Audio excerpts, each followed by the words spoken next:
시간에는 조금 더 이제 좀 스케치를 했다면 오늘은 좀 이제 그 내용을 좀 들어가야 되겠어요. 그리고 구약을 대단원의 막을 내리겠습니다. 오늘 역대상을 잠깐 펴볼까요? 역대상과 하가 그동안에 이스라엘의 그 왕사뿐만 아니라 창세기 아담 때부터 지금까지 현재까지 지금 에스라가 이제 포로로 귀환해서 이제 그 이스라엘 그 재건 운동을 해야 되는데 그때까지의 어떤 모든 역사의 왕사를 한번 쭉 정리한 책이 역대상하라고 했잖아요. 그래서 우리는 또 이 책을 보면서 그동안 또 공부했던 내용을 한 번 더 다시 한번 이제 각인하면서 우리가 그동안 어떻게 또 이거 이끌어왔는지를 한번 정리하는 그런 걸로 보겠습니다. 지난 시간에 제가 이거 프린트물 나눠줬었는데 이거 한번 잠깐 펴면서 역대 상하는 크게 4개의 파트의 구조로 되어 있는데 그냥 한번 짝짝 눈으로 보겠어요. 자, 우리가 계속 얘기했던 것처럼 다 펴셨죠? 역대 상하 1장부터 쭉 보시면은 이제 아담부터 나오죠. 성경책으로 보시는 게 좋은데 스마트폰보다는 뒤에 성경책 있어요. 많아요. 네, 성경책 있으니까 스마트폰을 보면 눈으로 이렇게 스케치가 안 돼요. 없는 분들은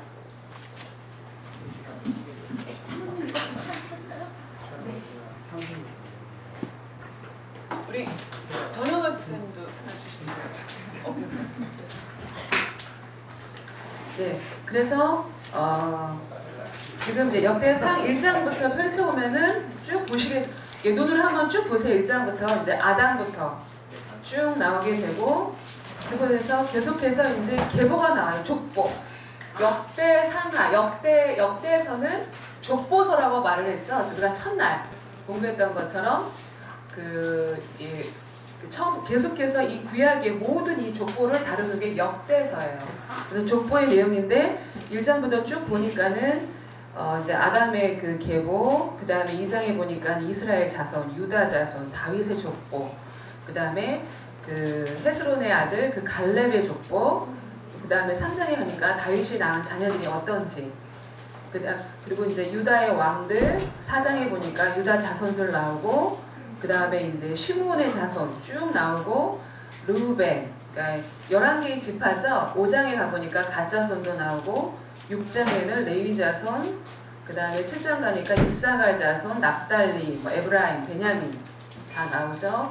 그 다음에 8장에 가니까는 베냐민 사람 사울의 족보가 나오고, 그 다음에 이제 9장에 가니까 예루살렘으로 돌아온 사람들 이제 쭉 갔다가 이제 이스라엘이 바벨론에 의해서 멸망을 해서 포로로 갔는데 다시 이제 포로로 귀환했던 이 자손들이 어떤 자손들인지 이 9장에 보니까는 또다시 쭉 이제 정리를 해놨어요.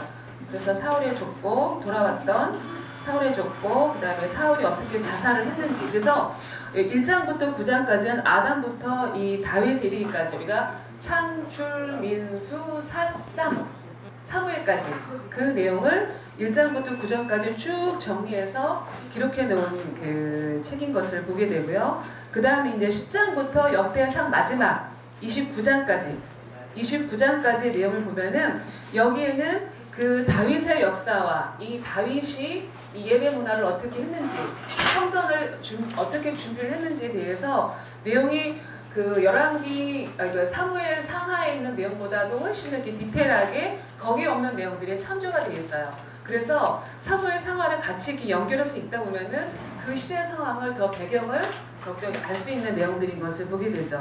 그래서 사울은 죽고 다윗이 이제 이스라엘의 왕이 되어서 왕이 되었던 내용들을 쭉 이제 한번 볼까요? 12장에 보니까는 이 다윗이 이 왕국을 세울 때 도왔던 용사들이 나오고, 그 다음에 이제 13장에 그 블레셋에서 빼앗겼던 그 언약궤가 거의 방치되었던 이 언약궤를 다시 가지고 돌아오는, 기억나시죠?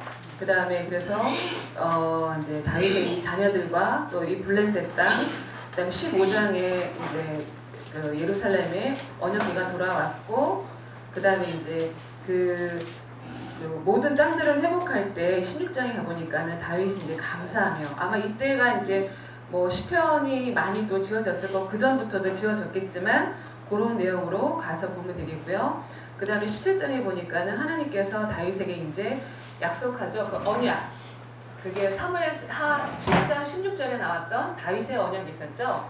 영원히 너의 그 왕조, 네 그 왕조를 통해서 영원한 이 하나님의 창세기 1장부터 이끌어왔던 이 하나님의 나라, 그 나라를 너의 왕조 그 계보를 통해서 이끌고 가겠다는 그 언약을 했던 그 장면들을 나오게 되고, 그래서 다윗이 이거에 대해서 감사해서 다윗이 이제부터 평생토록 남은 그 여생은 그 성전을 짓기 위해서 이제는 그 물품들을 준비하는데, 역대상 쭉 이제 건축에 대한 준비물의 22장 14절에 보니까는 성전을 위해서 애써서 금이 10만 달란트요 은이 100만 달란트, 무게를 달 수 없을 만큼 청동과 철, 나무, 돌을 준비했다고 했어요. 그래서 여기서 이 금 10만 달란트는 보니까는 3,472톤 이 정도의 어마어마한 그 양이고, 뭐 은은 뭐 더 말할 것도 없겠죠. 34,000톤이 넘는 그 은을 평생토록 준비를 하게 되고, 이거 외에도 또 성전에 있는 그 성벽에 있는 그 그것까지도 3,000달란트 뭐 이렇게 그 역대하 이제 그 역대상 29장에 나와요. 그리고 28장에 가보니까는 다윗이 모든 뭐 성전 문지기도 했던 성전 예배드리는 그 대에 대해서는 사람들도 뽑고 레위들도 다 이렇게 계보도 하고 찬양대, 문지기 뭐 모든 사람들 뽑을 뿐만 아니라 28장 11절에 가보니까는 다윗은 자기 아들 솔로몬에게 성전, 현관, 집, 창고, 다락, 골방, 손재소의 설계도까지도 다 주어요. 그리고 하다못해 우리가 성전 제사 드릴 때 왜 그 대접 같은 거라든가 그 무게까지도, 그 무게, 그 성전 기물에 썼던 그 모든 그것도 그냥 임의로 짓는 게 아니라 그 무게도 금을 얼마큼 써야 될지 그 모든 내용의 디테일한 설계도까지도 지어주는 것을 보게 되고, 그래서 18절에 보니까는 28장 역대상 28장 18절에 보니까는 향을 피우는 제단을 만들 순금의 무게와 또한 그들의 날개를 펴서 여호와의 언약궤를 덮고 있는 그룹을 금으로 만드는 데 필요한 설계도를 주었습니다.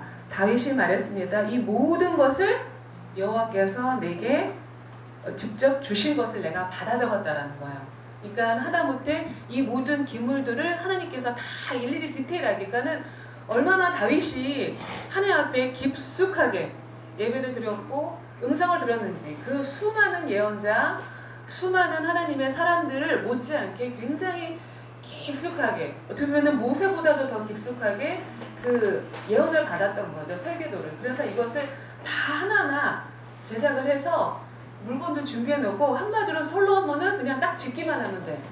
그래서 솔로몬이 지었던 성전이 바로 이게 이제 솔로몬 시대의 성전들이에요. 이게 예루살렘, 우리가 그 이스라엘 가보셨던 분들 알죠? 이스라엘 가보면 크게 예루살렘 그 아웃라인을 이렇게 적어놓고 가운데 그 황금돔 있잖아요. 근데 사실은 우리가 눈에 보이는 그 성전이 예루살렘 성전이 아니라, 제가 옛날에 91년도에 갔었을 때 그때는 그 황금돔에 있는 그 문까지도 다 개방을 했었어요. 그래서 제가 그 안에까지 들어가 봤는데 지금 예루살렘의 모든 지역은 다 정복했는데 그 황금돔, 거기가 바로 이슬람 성전이잖아요. 3대 메카, 메디나, 그 다음에 예루살렘에 있는 그 센터에 있는 그 황금돔, 거기가 이제 3대 성지인데 거기만 지금도 정복을 못했잖아요. 딱 거기 센터만.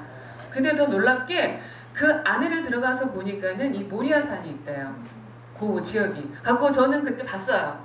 그 다 이렇게 오픈을 해놔가지고 밑으로 보니까 여기가 이제 모리아산 터라고 여기 있는데, 거기를 갔다가 그 터 밑에 그 바위가 보이더라고요, 진짜로. 실제로.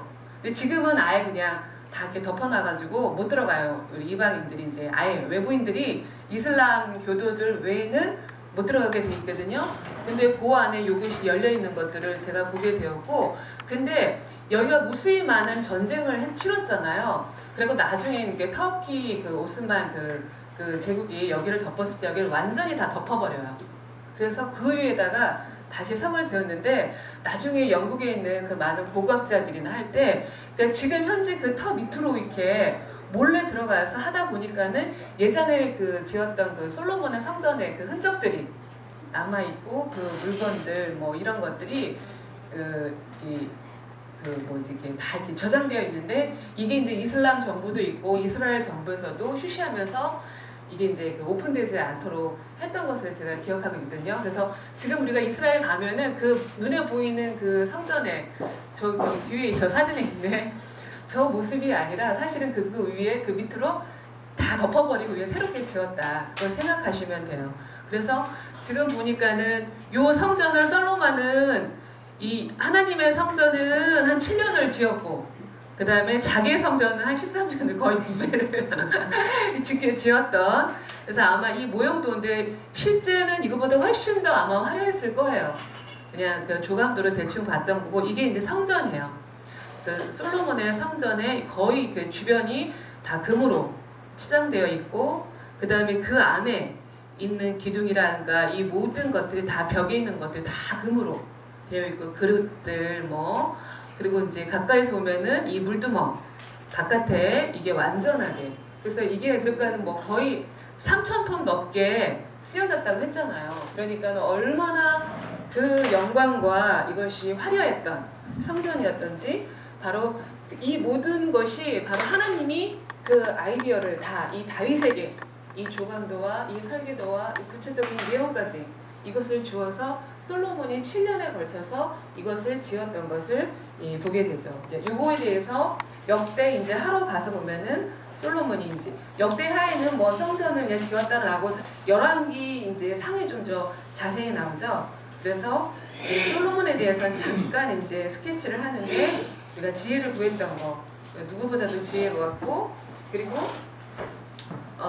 성전을 지었고 자기 건물들을 지었던 게 이제 3장 4장에 나오죠. 그 다음에 이 솔로몬 성전에 장막했던 이 언약궤를 예루살렘 장막했던 언약궤를 5장에 보니까는 이제 다시 이제 딱 갖다 놓고 그 다음에 하나님께 6장에 기도하죠. 6장 7장 그래서 역대하 7장 14절 너무 유명하죠.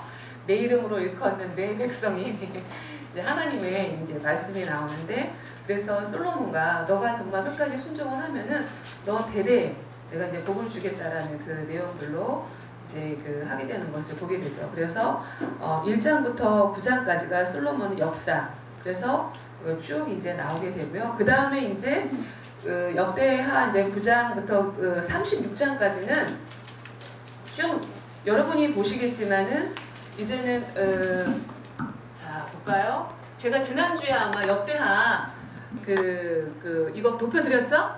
이거 보이시죠? 이거 기억나시죠? 그래서 이제는 역대하에 보면 이 도표에 보면은 역대상에서는 없었던 역대상에서는 거의 그 남유다의 왕들이 많이 언급이 돼 있지 않았던 왕들이 이제는 그 자세하게 거의 한 왕당 한 명씩 해당되게끔 거의 역대하에서는 기록이 돼 있어요. 이 내용들이 무엇을 했는지 어떤 왕이었는지 그것들이 자세하게 이제는 내용들이 기록되어 있는 것을 보게 돼요. 그리고 이스라엘이 맨 마지막에 보면 멸망했고 바벨론에 의해서 멸망했고 그리고 이제 70년 후에 약속대로 언약대로 고레스 칙령에 의해서 다시 이제 돌아오게 되는 것까지 해서 역대 36장 지난번에 끝났던 거 기억나시죠? 그렇게 해서 기억이 되고요. 그 다음에 이제 에스라 1장과 연결되었다. 이제 요구해서 역대 상하를 보고 이제 12과를 들어가겠습니다. 12과 161페이지. 이 제목이 뭐예요? 다 같이 읽어볼까요? 시작. 앞으로 하나님의 나라가 가까이 올 것 같은 예감이 들지 않는가? 하나님의 나라, 이 천국, 이 성전. 자, 이것이 다 같은 말인데 이게 이제 올 것이 그 예감이 들지 이제 실체가 나타날 것이 되지 않는가? 이제 요 내용으로 우리가 들어가서 보겠습니다. 자, 그 다음에 우리 162페이지 잠깐 이제 내용을 들어가서 보면은요. 이제 지난번에 했던 내용들은 조금 더 이제 디테일하게 들어갈 건데 하나님께서는 왜 이 역대 상하에서 왜 다윗을 다시 이 에스라는 이 다윗을 다시 왜 들었었느냐? 그래서 아까 말씀드렸던 것처럼 7장 16절에 그 언약을 기초로 해서 이 다윗의 이걸 통해서 하나님 나라가 이어져 간다라는 그러니까 아담부터 쭉 계보로 이어갔던 이 이스라엘이 이제는 남유다, 그 중에 그 다윗, 그것도 남유다, 그다음에 르호보암, 솔로몬 르호보암에 이르는 이 남유다만으로 정통성을 이어가는 그런 내용으로 했던 것이 바로 하나님께서 이 다윗을 통한 이 약속 때문이라는 것을 말하고 있고, 또 한 가지는 그 중간에 보니까는 이 에스라가 깨달았던 것은 이 내용을 썼을 때 너무나도 이 성결이 중요하다. 그러니까 하나님의 나라, 하나님의 백성은 절대 섞이면 안 된다는 거. 이 섞여서 문제였잖아. 노아 때도 섞여서 심판이 왔고, 지금 이 사사기 때도 섞여서 이 하나님의 심판이 왔고, 그리고 모세 때도 마찬가지지만은 지금 이 열왕기 상하 내용 내내도 사실은 이 북이스라엘은 말할 것도 없고 완전히 그냥 뭐 통혼의 그 잡종교회 종교의 그 박물관이라고 할 만큼 섞여서 이 아수르에서 완전히 멸망을 당했는데, 이 남유다가도 이렇게 멸망했던 것이 결국 이 섞인 문제. 그래서 이것이 얼마나 심각한 건지에 대해서 바로 이것을 이제 하는 운동 내용들이 에스라나 느헤미야가 이 부분을 굉장히 이제는 정신을 똑바로 차리고 그 내용에 대해서 이제 강조하는 그것으로 이끌어 나갈 거예요. 이 섞이면 안 된다라는 거. 그래서 이 에스라는 이 163페이지에 보니까는 그 중간에 보면은 그랬기 때문에 에스라는 솔로몬 이후에 북방 이스라엘 역사를 완전히 잘라내버리고 남유다 계통으로 해서 이 하나님의 이 계보로 이어가겠다 이 내용, 그 다음에 이 성경, 이 부흥운동, 이걸로 에스라 운동을 이끌고 가겠다라는 이 내용이 지금 오늘 이후에 해야 될 내용들인 것을 보게 됩니다. 자, 164페이지. 자, 역대하에 기록되어 있는 남방유다 역사 공부를 조금 더 이제 공부를 할 건데요. 상 말고 이제 하.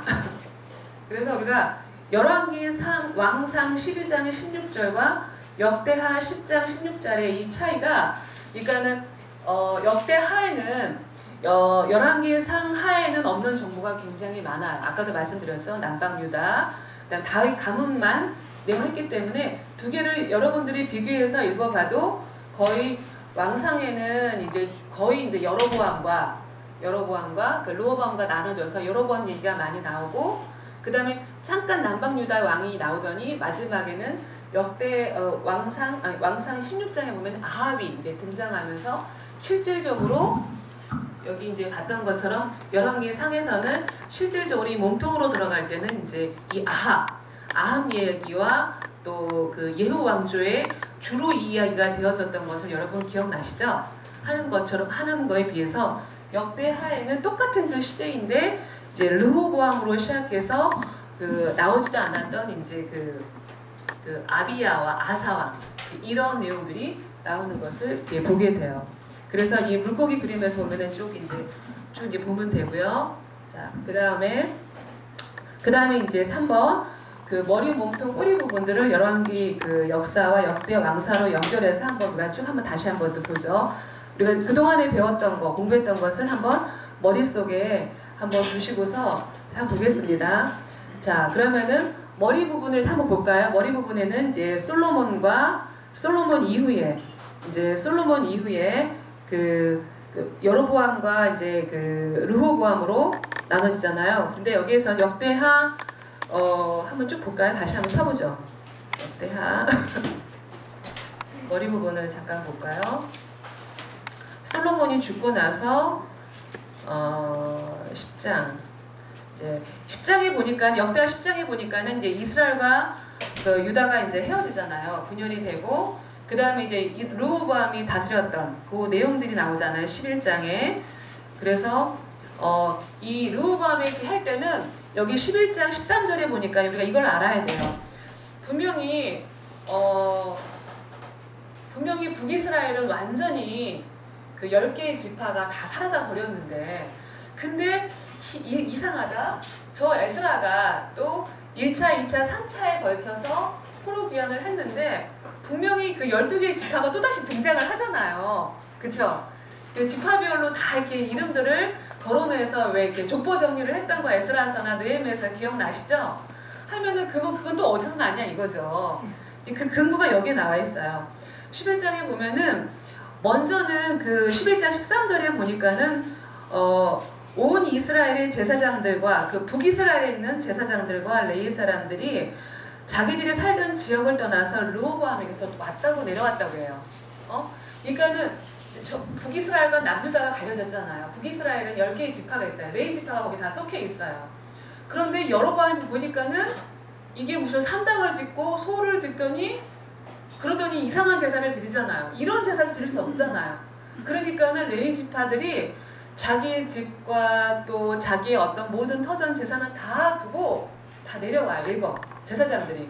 그러니까는 여로보암이 제사장이 없다 보니까 어떻게 해요?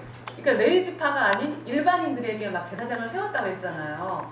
그러니까 레위 지파는 거의 대부분이 남유다로 내려오고, 그 다음에 또 여기 11장 16절에 보니까는 이스라엘의 모든 지파 가운데 이스라엘의 하나님 여호와를 찾기로 마음을 정한 사람들은 레위 사람들을 따라서 예루살렘으로 와서 자기 조상들이 하나님 여호와께 제사를 드렸다고 했어요. 그러니까 북쪽에서도 각각의 무슨 스불론 지파, 무슨 갓 지파, 므낫세 지파 여러 지파들이 있었을 거 아니에요. 지파별로 그냥 다 남아있는 게 아니라 거기에서 일부 남은 자들, 일부 깨어있는 자들은 이 레위 지파와 이 제사장을 따라서 따라 내려온 거예요.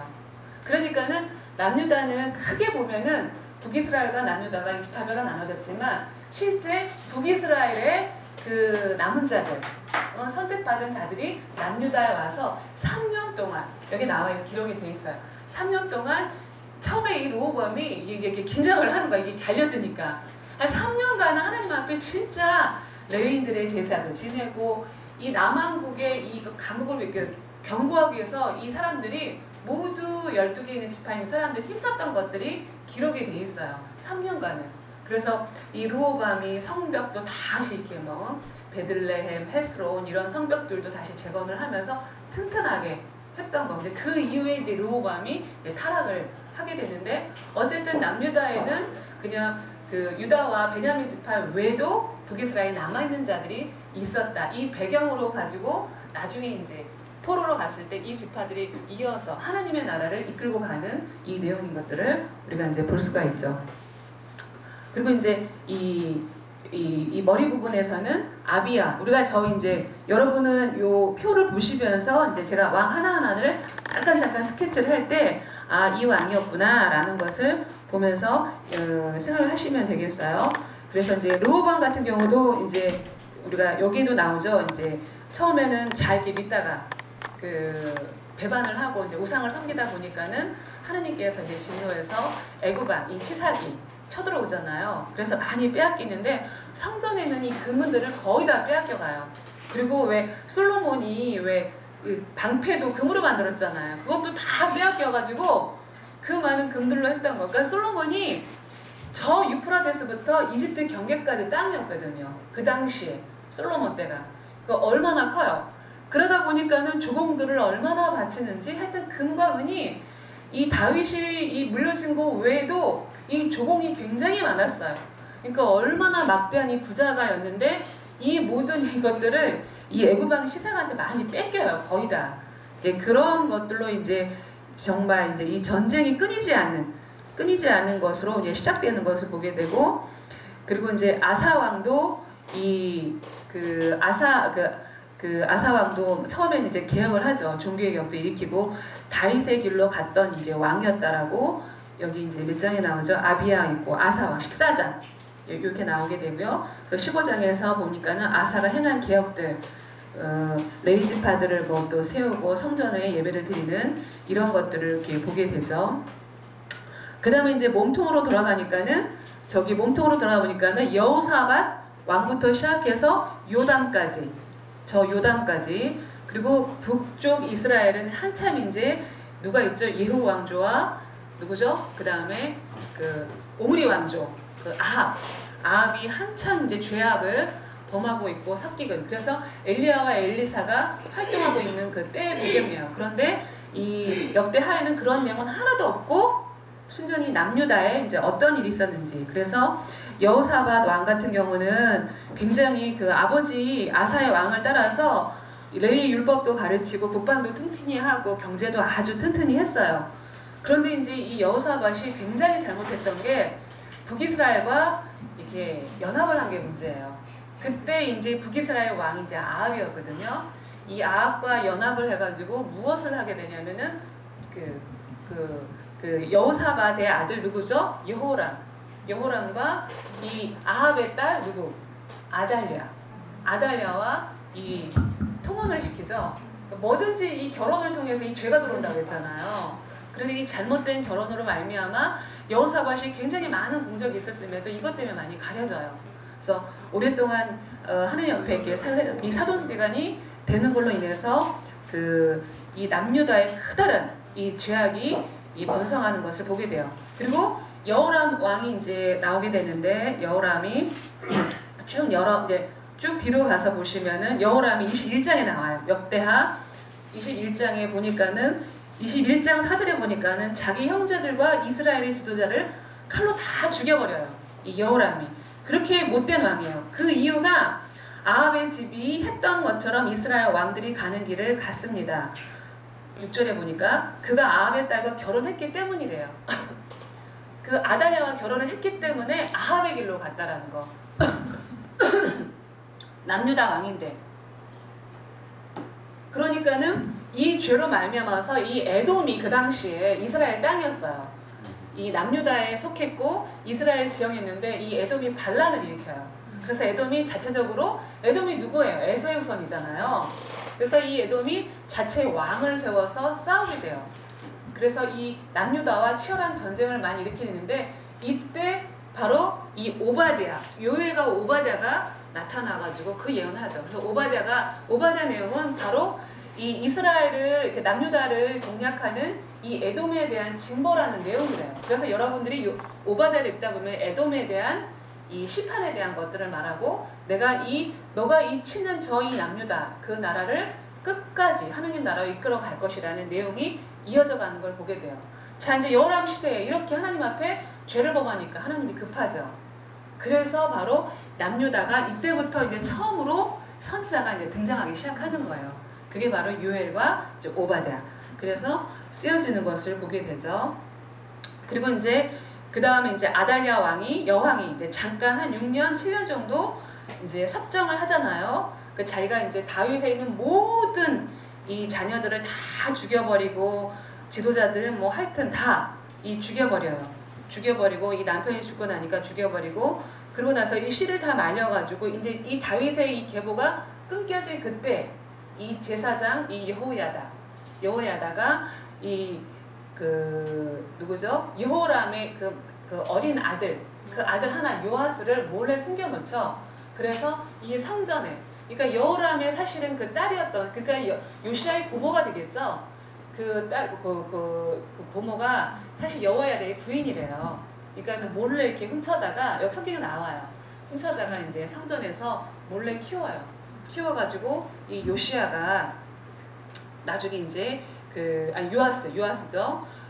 그래서 이제 나중에 여호야다가 이제 성장하니까 때가 돼서 바로 이제 이 아달랴를 다 완전히 몰아내고 그러고 나서 이 왕이 되었는데 그래서 처음에는 요아스가 굉장히 성군이었어요. 아주 잘 다스렸는데 나중에 이제 이 나라가 다시 이제 회복이 되고 강건해지다 보니까는 교만해져서 하나님의 뜻을 떠나고 결국 자기를 살려줬던 여호야다 이 제사장 있잖아요. 그 아들 제사장이었던 이 사가랴를 죽여버려요.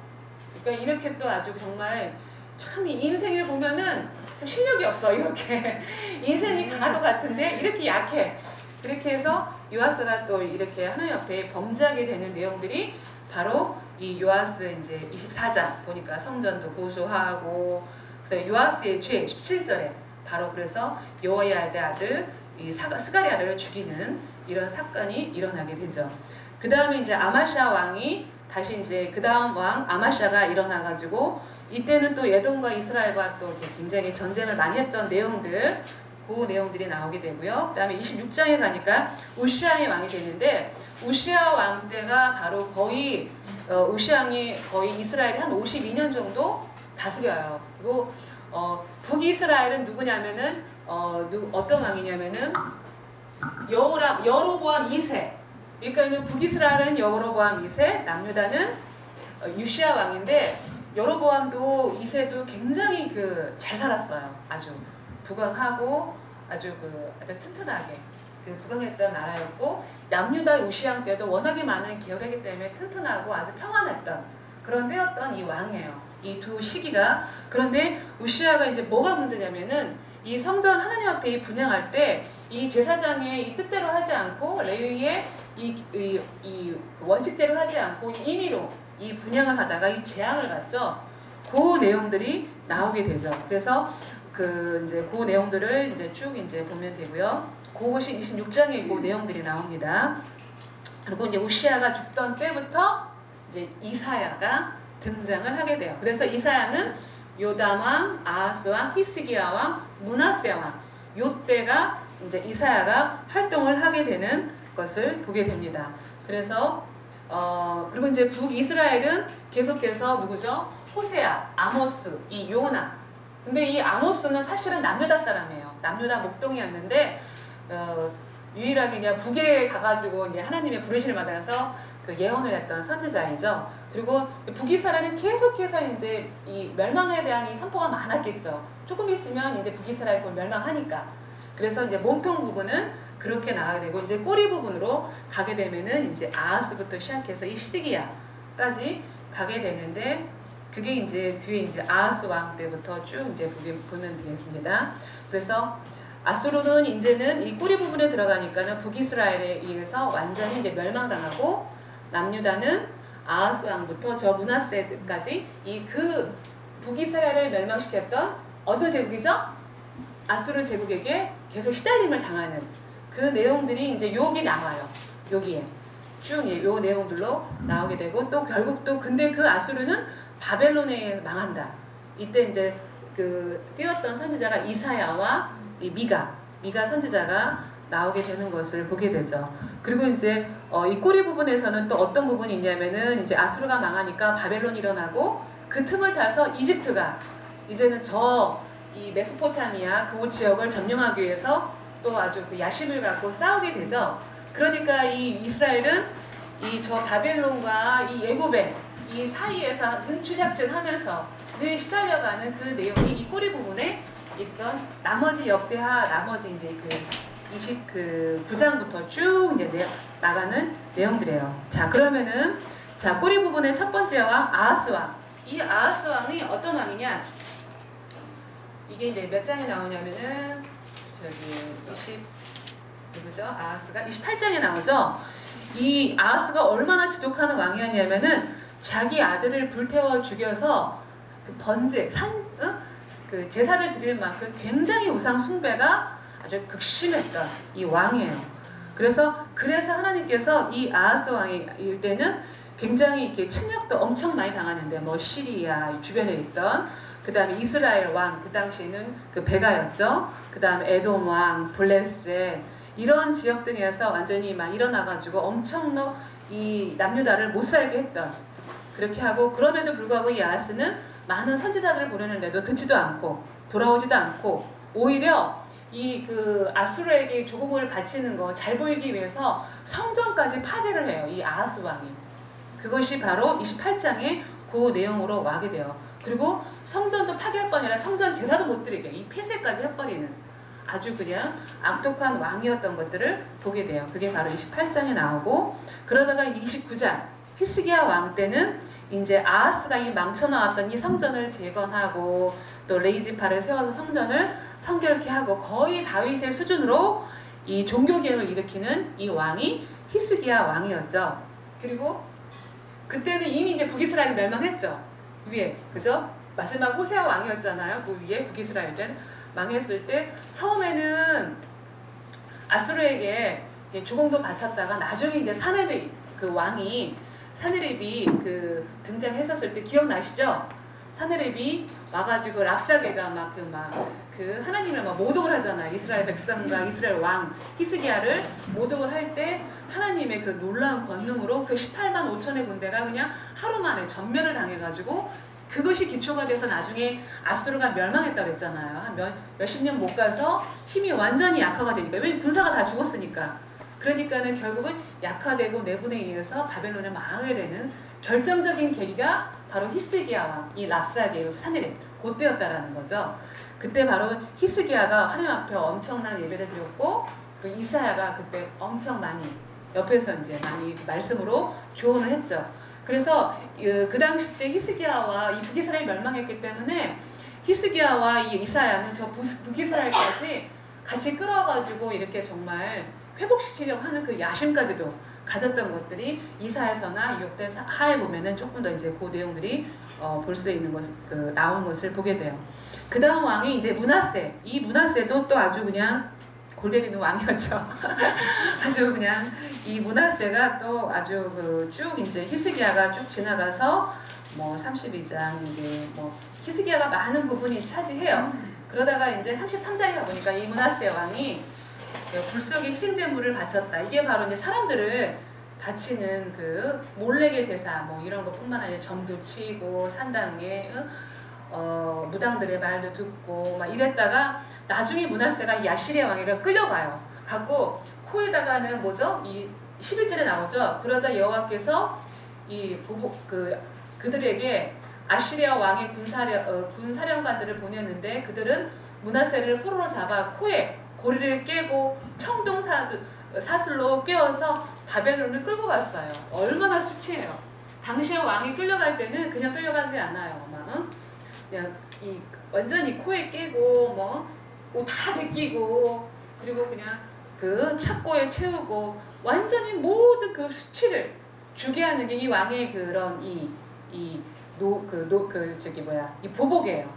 그런 걸 당하다 보니까는 나중에 이제 므낫세가 회개를 해요.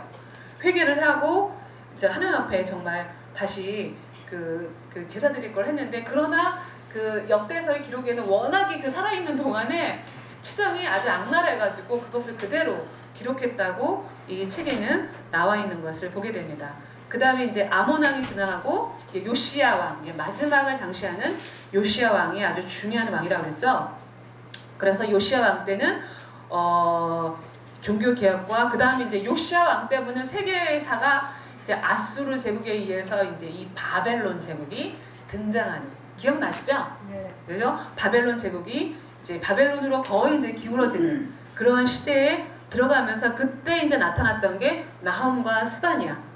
그래서 이 나훔과 스바냐는 아수르가 멸망하기 직전에 멸망한다 계속해서 그 예언을 했고, 그 다음에 이때 이제 등장하는 중요한 이제 예언자가 바로 예레미야. 예레미야가 등장했던 것을 보게 됩니다. 그리고 이제 바벨론에서 망한다. 이제 요 내용들로 쭉 가게 되고요. 그 다음에 이제 여호야스, 여호야긴, 시드기야, 이제 이 왕. 그래서 이제 마지막 그 다음에 이제 하박국이 이제 들어가게 되죠. 그래서 이들의 왕에 의해서 이제 이스라엘이 이제 멸망했던 것은 뭐 더 말하지 않아도 될 거예요. 그 다음에 이제 그 1차, 2차, 3차에 의해서 포로로 잡혀갔는데 1차 포로는 605년도에 다니엘에 잡혀갔고 2차는 597년도에 에스겔과 여호야긴이 그 외에 이제 많은 백성들이 잡혀갔고 3차 포로는 이스라엘 남유다가 완전히 멸망한 587년도에 나머지 이제 백성들이 잡혀가는 걸로 이제 이스라엘의 이제 이 나라는 이제 주권은 이제 망했는데, 그러나 이 다니엘과 에스겔을 통해서 다시 비록 포로 시대로 갔지만은 이 하나님의 이 환상과 이 예언과 이것이 이루어지더니 결국은 70년 만에 포로 귀환이 돌아왔다. 그래서 역대하 마지막 정에 보니까는 요 내용들을 구체적으로 서술하고 있는 것을 지난 시간에 했던 것처럼 보면 되겠습니다. 그래서 이렇게 해서 이제 나가게 되고요. 그 다음에 이제 다음 페이지 포로 시대의 귀환 역사를 이제 알아야 되겠죠. 포로 시대에서 귀환했던 그 이후의 시대를 이제 누가 이제 이것을 집대성하느냐, 이제 에스라가 이제 등장을 해서 내용을 말하는데, 우리가 한번 지난 시간에 나누었던 그 표 알죠? 요 표 기억나죠? 요것을 다시 한번 정리를 쭉 한 거예요. 첫 번째 이제 브레스가 538년도에 칙령을 내렸다고 했잖아요. 그랬죠? 그리고 이 스룹바벨은 이제 그 유다 총독의 자격으로, 그다음에 여호수아는 제사장의 자격으로 이 사람들의 중심에 되어서 1차 포로가 오는데, 사실은 538년도에 칙령을 내렸겠지만 실제로 움직이는 데에는 바로 그 했겠어요. 이제는 칙령을 딱 선포를 하고 나면은 이제 짐도 다 정리해야 되겠고 사람도 모아야 되겠고 뭐 이러다 보면은 아마 한 1, 2년은 걸렸을 거예요. 사실 실제로 이제 돌아가는 데까지, 그리고 돌아가는 이 거리도 있잖아요. 거리. 근데 우리는 그냥 딱 말하기 좋게 그냥 538년도 했다. 근데 실제로는 한 1, 2년은 더 걸렸을 거다. 우리는 머릿속에 그냥 생각은 해야 되겠죠. 그래야 605년부터 해서 딱 70년이 맞아 떨어져요. 1차 포로기아 때부터 해서. 그렇게 하게 돼요. 그 다음에 돌아와가지고 절기, 또 이런 것도 지키고 영적 문화를 이제 재개하는 거에 이 수룹바벨과 예수아가 이제 열심을 내고요. 그 다음에 이제 성전을 이제 재건할 것들, 그래서 땅도 재고, 이제 실제 막 이 수룹바벨이, 그래서 왜 유명했던 스가랴에 있잖아요. 큰 산아 내가 무엇이냐, 수룹바벨 앞에서 평지하릴지어다, 막 이제 이런 내용으로 막 그 나오잖아요. 그래서 이제 수룹바벨이 굉장히 열심을 내어서 했던 것들이 에스라서 1장부터 쭉 6장까지 내용이 보면 쭉 나와 있는 것들을 보게 돼요. 그런데 이제 사마리아인들이 많이 방해를 하죠. 네, 그 뒤에서 조금 더 설명을 하겠습니다. 방해를 하게 되고, 그 다음에 학개와 스가랴가 여기서 이제 다시 이제 등장을 해서 거의 성전을 재건할 쯤 거의 한 20여 년 전 정도가 원래 돌아왔는데 한 22년 정도가 지나갔을 때 다시 하나님께서 학개와 스가랴를 불러가지고 하는데, 그때 이제 도움을 주었던 왕이 다리오예요. 근데 실제로 이 다리오 1세 기억나시죠? 고레스 왕, 캄비세스, 다리오. 그러니까 이 다리오는 고레스의 그 계보가 아니었잖아요. 고레스가 이 캄비세스 낳고 다음에 자손을 낳지 않고 그냥 다리오가 죽잖아요. 그래서 이 다리오는 뽑혀진 왕이에요. 그래서 이 다리오 1세는 자기 고레스의 정통을 이어나가기 위해서 고레스와 딸과 다시 결혼을 했다고 했잖아요. 그런데 이 다리오가 왕이 되기 직전에 군대 장관이었을 때 제일 절친이 누구였냐면 수룹바벨이었대요. 수룹바벨 둘이 이 내용에 보면, 그래서 항상 네가 나중에 니네 나라로 돌아가게 되면 내가 이 성전을 내가 만약에 왕이 나중에 되면 성전을 지을 때 내가 많이 돕겠다. 이것을 이 언약까지 했다라는 거예요. 그래서 나중에 보면은 이 다리오가 이 물건, 이 재물과 이것을 기꺼이 그 고레스 측량 외에도 기꺼이 성전을 짓는데 필요한 그 것들을 많이 이렇게 헌물을 하는 것들을 보게 돼요. 기꺼이 하게 되고, 그리고 특성까지 내리는 그런 내용들을 우리가 이제 볼 수가 있죠. 그래서 결국은 510년도에 이제 성전이 완공이 되죠. 완공이 22년 만에 완공이 돼요. 그러고 나서 이제 이 예루살렘 땅에서는 이제 성전을 짓고 있는데 한 3, 40년 정도 지났을 때 저 페르시아 땅에는 어떤 사건이 일어났다고요? 누가 태어났다고요? 에스더가 태어난 거예요. 아직 남아있는 사람들이 있잖아요. 아직은 남아있는 사람들이 있는데, 그 남아있는 자들이 이제 다시 또 돌아와야 되는데, 2차, 3차에 걸쳐 돌아와야 되는데, 이 하만에 의해서 이 백성들을 다 죽이려는 이 괴계를 부리잖아요. 그럴 때 하나님께서 그때 에스더가 왜 사랑 얘기 어떻게 예쁘게 왕이 되고 은총받는 이런 내용이 아니라 백성, 유다 백성, 남유다 이 백성들을 살리게 한 하나님의 이 도구로 이 모르드게와 이 에스더를, 그래서 이것을 기념해서 절겼던 절기가 뭐죠? 부림절이죠. 부림절. 그때 이 백성들을 이 하만의 이 괴계에서 살렸던 이 부림절이 이제 이 에스더서에 나오게 되는, 그래서 에스더가 10장이지만 11년, 12년 정도에 걸친 내용이라는 거. 그래서 이제 이 하나님의 백성들을 이 에스더를 통해서 보존을 하게 되고, 그러고 나니까는 얼마 안 있다가 하나님께서 이 에스라를 등장을 시켜가지고 에스라에게 아닥사스다 왕이 다시 이제 이 에스라가 돌아갈 이 마음을 딱 붙이니까는 아닥사스다 왕을 다시 다 이제 모집하게 하죠. 돌아갈 사람을 다시 2차로 모집을 하고, 또 에스라가 이 사람들을 다 모아요. 모으는 이 내용들이 에스라서에 쭉 보면 나오거든요. 나와가지고 하는데, 이 아닥사스다 왕이 나중에 이제 돌아가서 이 에스라 7장에 보면은요, 7장 24절에 보면은요, 얼마나 참 훌륭한 왕이었냐면은 많은 그 헌물과 이 돈과 이것을 줄 뿐만 아니라 7장 24절 제사장이나 레위 사람이나 노래하는 사람이나 문지기나 느들 믿는 사람이나 하나님의 집에서 일하는 다른 사람 가운데 어느 누구에도 너희가 조세나 조공이나 관세를 부과하지 못한다라는 거예요. 세금도 받지 않고 조공도 받지 않고 완전히 세금도 감면해주는. 응? 그러니까 우리나라도 이 상직자에게는 세금이 없잖아요. 그러한 것처럼 이 아닥사다 왕이 이방 왕임에도 불구하고 세금까지도 모든 나라는 다 세금을 다 부과했는데 유일하게 하나님을 섬기는 자들에게는 부과하지 않은, 굉장히 자기 나라 사람도 아닌데 이런 훌륭한 일들을 했고, 그리고 에스라를 행정관으로, 재판관으로, 율법 선생으로 딱 이 권위까지 주어지게 되는, 그게 바로 7장 25절에 나오죠. 그 내용들을 하면서 이제 다시 2차 포로 귀환을 하게 되죠. 그래서 458년도에 10번에 보니까 이제 포로 귀환을 했고, 에스라가 포로 귀환 백성들을 대상으로 성경, 모세오경들을 가르쳤고, 성전 예배, 그 다음에 문화를 새롭게 이제 확립하면서 삶의 그 주도 개혁을 했다라는 거죠. 그래서 요 내용들로 이제 이 역사를 가르치기 위해서 역대상하를 쓰면서 이것을 밤낮으로 가르쳤던 것을 보게 되고, 이쯤에서 이제 그쯤에 이제 한 14년 뒤에 이 느헤미야가 돌아와가지고 둘이 에스라 부흥운동, 이 개혁운동을 일으키는 것이 오는데, 그때는 느헤미야가 이제 수르바벨은 아마 죽었겠죠. 오래됐으니까. 그러니까 유대 총독 신분으로 오게 돼요. 그때도 아닥사스 왕이 적극적으로 지원을 하게 되고, 그리고 이제 그 잠깐 이 틈새에 레위 지파가 또 뭐 11조라든가 이런 것들을 제대로 백성들이 안 하고 성전을 또 제대로 그 규율대로 안 하다 보니까는 이 말라기가 나타나서 그것을 이제 격려하는 내용으로 하게 됩니다. 다음 페이지 보면은 메모 박스에 있는 것은 여러분이 이제 안목 한번 써보라는 거예요. 한번 쭉 한번 써서 보시고요. 보라는 내용들이고, 그 다음에 이제 167페이지는 이 본문과 연결해서 아까 했던 내용들을 본문과 했던 내용들인데, 여기서 우리가 한 가지 이제 조금 더 잡아야 되는 것은 그 167장에 이제 사마리아인들이 여기서 좀 한 가지 알아야 되는 게, 사마리아인이라는 게 생겼다라는 게 이 아수르 이 제국이 북이스라엘을 완전 통일 정책으로 인해서 생겼던 이름이라고 했잖아요. 그럼 유다인이라는 말은, 유대인이라는 말, 우리가 지금 쓰고 있는 주라는 말은 사실 이 바벨론 시대, 이 페르시아 시대에 쓰여졌단 말이에요.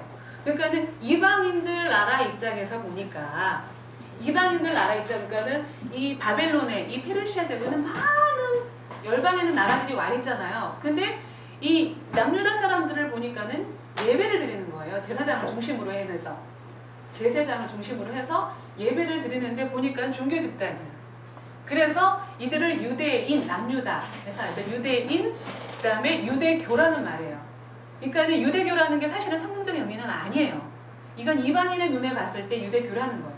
사실 이 유대교라는 것은 창세기 1장부터 쭉 나왔던 하나님의 나라, 하나님의 왕되심을 선포하고 믿고 따라왔던 이 계열이잖아요. 그러니까 하나님의 이 나라의 왕의 이 모체가 되는 건데, 근데 이방인들이 봤을 때는 그냥 유대인이고 유대교인 거예요. 그래서 그런 이름들이 근거에서 나왔다는 거죠. 그럼 히브리는 뭐냐? 히브리는 옛날에 그 모세 시대 때 출애굽할 때 이집트 사람들이 불렀던 히브리인, 그때도 주권이 없었잖아. 나라가 없었잖아요. 그때는 아예. 그러니까 히브리인, 여기서 이름이 유래되었다라는 것을 보게 되죠. 그러니까 여기서 이제 사마리아인들이 보니까는 북이스라엘에 이제 막 했는데, 완전 하다 보니까 나름대로 그림신산 엘보산에서 예배를 드렸다고 했잖아요. 근데 이것은 말씀도 없고 성경도 없고 하다 보니까 너무나도 원칙이 없어. 그런데 이미 이 사마리아 사람들은 이 팔레스타인 땅, 지금 이스라엘 땅에서 살고 있는데, 어느 날 남유다 사람들이 다 오더니 성전을 재건을 하겠대. 그러니 반갑겠어요? 안 반갑겠어요?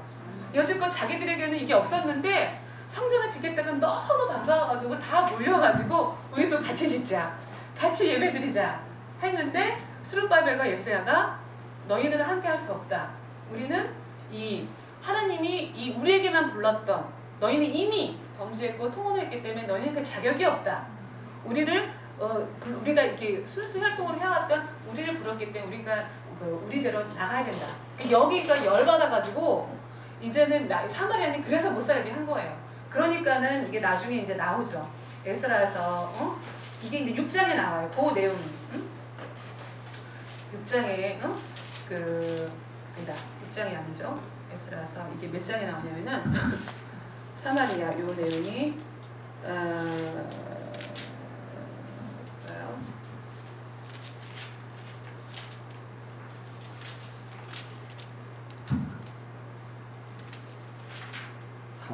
사장, 그렇죠.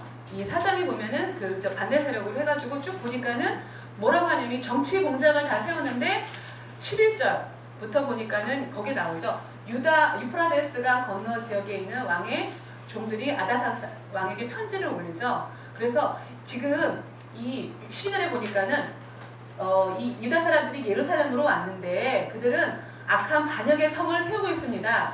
그들은 성벽을 세우고 기초를 튼튼하게 재건하고 있습니다. 13절에 보니까는 그 맨 밑에 보니까는 성전이 재건되면 그들은 더 이상 조공도 또 관세도 조세도 내지 않을 것이고 그런 왕실의 그 예산에 막대하게 손실을 입히지 않겠습니까?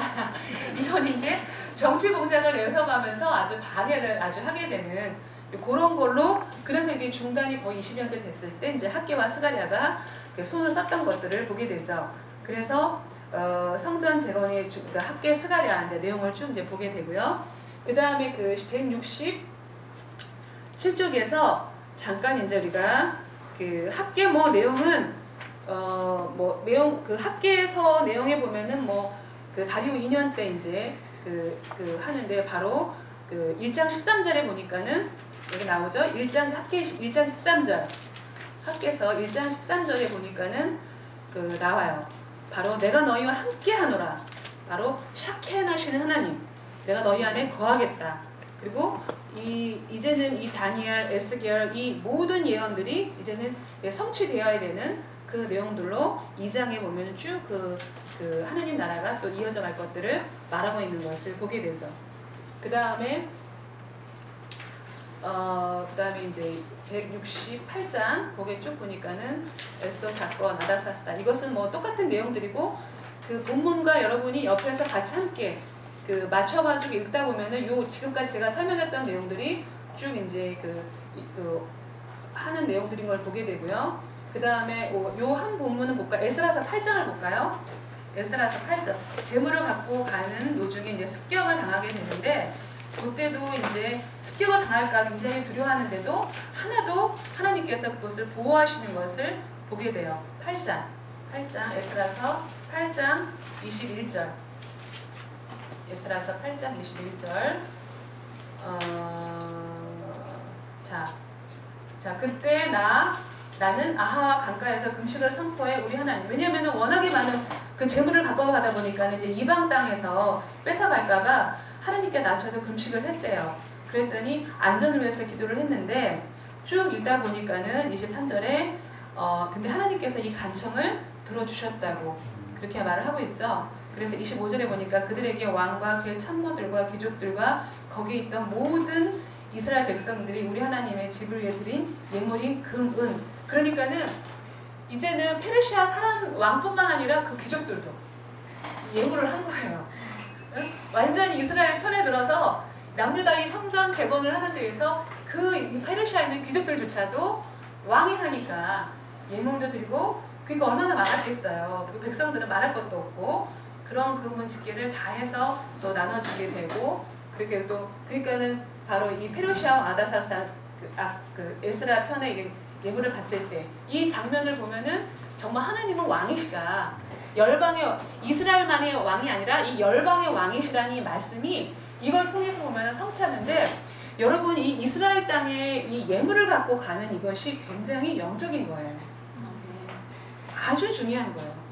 나중에 신학시대에서 가서 보면은 사도 바울이 그 구체적으로 다르게 공부하겠지만 사실은 열방으로 가서 예루살렘 성소에 보고를 하잖아요. 다른 거 아니에요. 재물 가져오는 거예요. 이게 굉장히 돈이 영적인 거예요. 이게 우리가 11조 이거 차원이 달라요. 그래서 내가 달려갈 길과 이 사명은 내 목숨을 조금도 귀한 것으로 여기지 않겠노라. 사실 그 사명의 내용을 서신서를 막 조합하다 보면 결국 돈 얘기예요. 돈 얘기예요. 그 돈을 이 예루살렘에 가져가기 위한 뜻이었다라는 게 나중에 공부해서 알겠지만 굉장히 이게 영적인 거라는 거죠. 지금 이것은 이 페르시아 왕이 기꺼이 이 하는 것은 하나님의 왕 되심의 선포. 그러니까는 우리가 왜 우리 창세기 때부터 계속해서 이스라엘의 부름이 이스라엘만이 아니라 이 열방에게 복을 주는 거잖아요. 이게 바로 열방의 복인 거예요.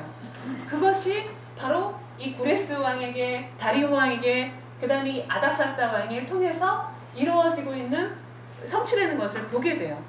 그리고 다른 이 식민지하고는 다르게 이스라엘 백성이 철저하게 측량까지 해서 보호까지 받게 되는 이건 정말 이게 주님이 하시는 거죠.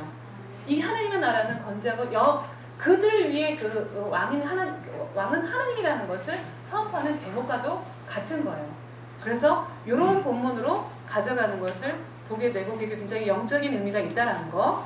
그래서 5번, 6번에 보니까는 169페이지 이 재물들을 계수해서 달아주었고 무사히 도착하게 되어서 감사드리는 그런 내용들로 보게 되죠. 그래서 이제 에스라가 돌아오고 나서는 앞에 건 다 똑같고 이제 에스라가 돌아와서 사회개혁 운동을 일으키는 게 9장, 10장. 그 다음에 느헤미야가 돌아와서 8장부터 10장까지가 일으켰던 이제 부흥 운동을 일으키는 내용들이죠. 그래서 이제 사회 귀환하고 나서 그러니까는 지금 에스라가 돌아갈 때는 1차 포로가 가고 나서 80년째이고 그리고 성전이 재건되고 나서는 거의 한 50여 년째 지금 에스라는 들어간 거예요. 그쵸? 들어가다 보니 이미 그때는 수룹바벨과 이제 누구야? 예수야는 아마 없었을 거예요. 그리고 레위인이라고 이제 명맥은 하지만 거의 이제 말씀이 없으니까, 제대로 된 말씀이 없으니까 그때 이 에스라가 제일 아주 시급하게 끌고 갔던 게 레위인들이잖아요. 레위인들에게 철저하게 모세교를 가르치고 또 이 성경을 가르쳐서 그 원칙대로, 그래서 성전 예배나 이 예배 운동을 일으키는 게 바로 그 내용들이에요. 그래서 이 말씀대로 8장, 9장이 그런 내용으로 가져가게 되는 것들을 보게 됩니다. 그래서 에스라가 이제 기도하고 무릎을 꿇고 또 그러니까 백성들은 10장에 보니까 회개를 했다고 그랬죠. 느헤미야를 한번 볼까요? 느헤미야 8장에도 보면은 자 8장 느헤미야 자 느헤미야 8장 쭉 보죠. 자 느헤미야 그러니까 1장부터 6장, 7장까지는 거의 성벽을 재건하는 그 애로사항에 대한 여러 가지 어려움들 그리고 그런 내용들이 나와 있고, 그리고 느헤미야 같은 경우는 12년 동안 이 성벽 재건에 애를 쓰는데 월급도 받지 않아요.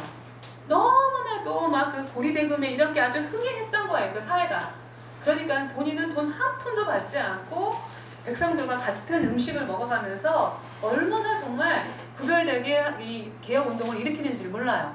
그래서 그 내용들로 이제 내어져 있고요. 그 다음에 이제 8장에 가보니까는 드디어 이제 8장에 보니까 8장에 보세요. 그들이 그 책, 곧 하나님의 율법을 읽고 그 읽는 것을 백성들이 알아듣도록 설명해 주었다. 자, 이 사람들이 썼던 언어는 어떤 언어였다고요? 아람어였다고요. 아람어.